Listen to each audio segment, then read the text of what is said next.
Back in 1954, Congress came together and they passed one of the most important tax bills in American history, and almost nobody talks about it. The original income tax was introduced in 1913, and for nearly 40 years, Congress had a massive problem. They didn't know how to tax trusts. For decades, money moved through these trust structures, but no one could agree on what actually counted as income.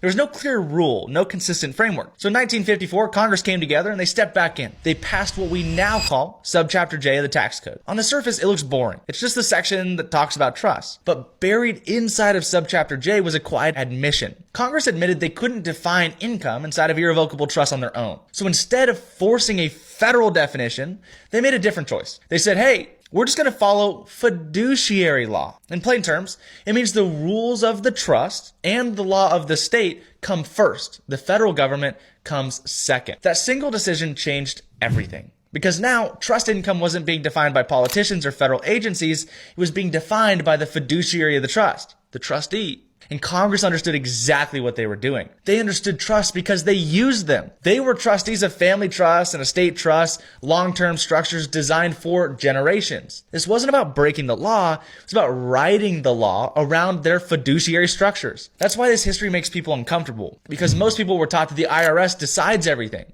And while that is typically true, it's not what Congress wrote in 1954. Subchapter J doesn't just belong to politicians, it belongs to fiduciaries. And fiduciary law doesn't care who you are, it cares how something is structured. Since then, this chapter has been sitting in the tax code since 1954, completely ignored, misunderstood, but still silently working for the politicians in the background. If you want to understand how fiduciary law and Subchapter J actually fit together, all you got to do is comment trust down below and we'll send you a simple blueprint that explains it all so you can understand just like everybody else.